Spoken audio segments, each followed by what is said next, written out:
Alright, so we are finally done with this year's massive election. Hard to believe it's over already. It feels like it was just yesterday when both Hillary Clinton and Donald Trump announced that they'd be running for the nominations of their respective parties. Now that it's finally over though, I'm wondering if President-elect Trump will end up having any memorable cameo appearances in future comic book issues like his predecessors have.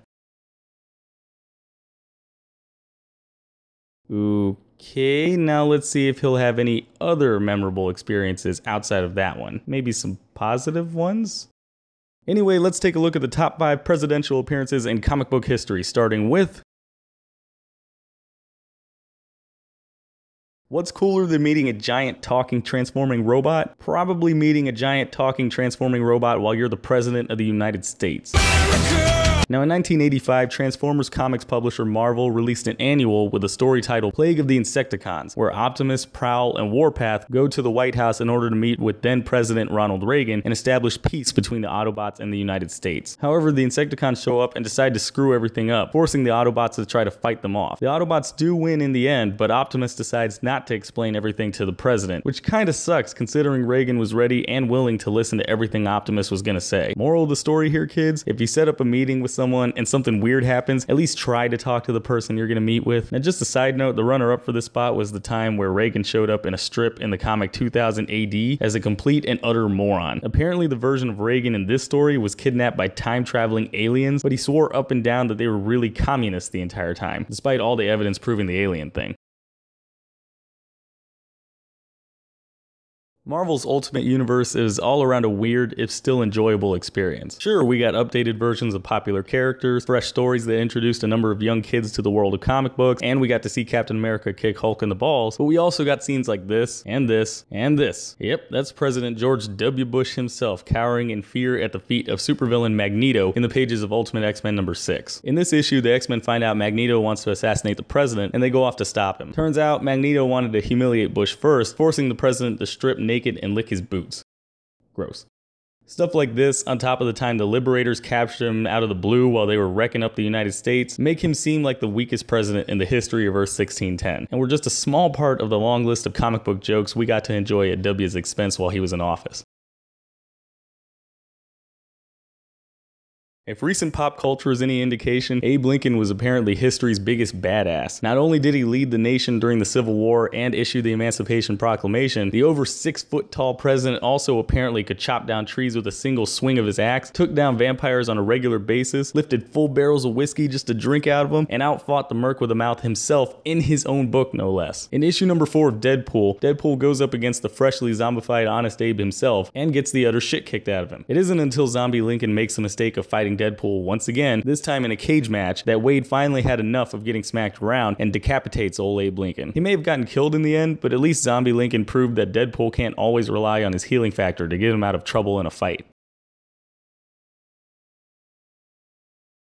With FDR being as big a figure as he was in 1940s American history, it makes sense that he'd eventually meet some superheroes in comic books, such as the Jay Garrick version of The Flash and Captain America, one of the biggest symbols of patriotism from that time. In the pages of Captain America issue number 225, which showed a ton of Captain America's early history and his actions while fighting for the interests of the United States, readers found out that Roosevelt was the one who not only gave Captain America his iconic round shield, but also the one who pointed out that the shield was formed as a result of an accident in a laboratory. Thanks, FDR. It's not like we didn't already know that from a while back now, but whatever, good on you.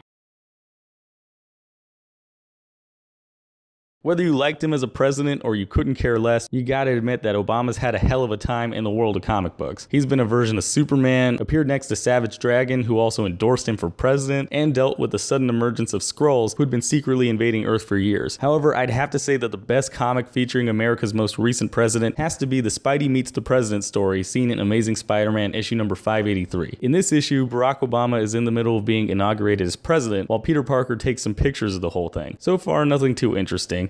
At least not until a limo pulls up and a second Obama shows up. Which one's the real Obama? Is one of them a clone, a robot, a body snatcher? Nope, turns out one of the Obamas is just the chameleon, who gets caught after the Secret Service starts asking questions that supposedly only the real Obama would know. This issue ended up proving two things to readers. Only Obama would be aware of what his high school nickname was, and a master spy who has years of experience in infiltration apparently has no idea how American sports work.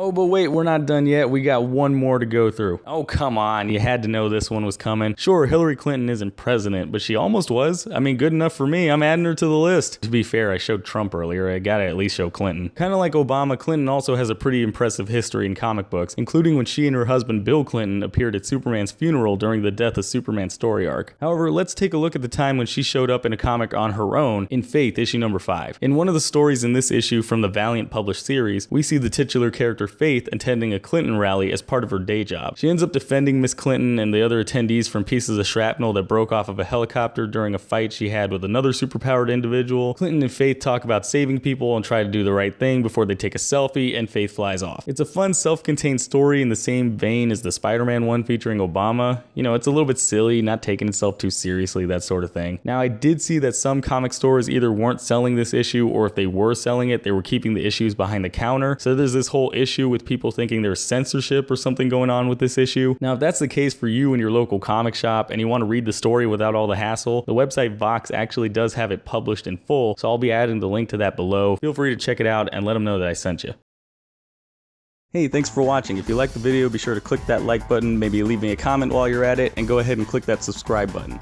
Also, don't forget to check out any of my social media pages. I've got a Facebook, Twitter, Twitch, and Instagram. All those links are going to be in the description below. And I've also got my last video right there in the middle of your screen. So if you want to check that out, go ahead and click it, check it out. All right, and I will see you all next time.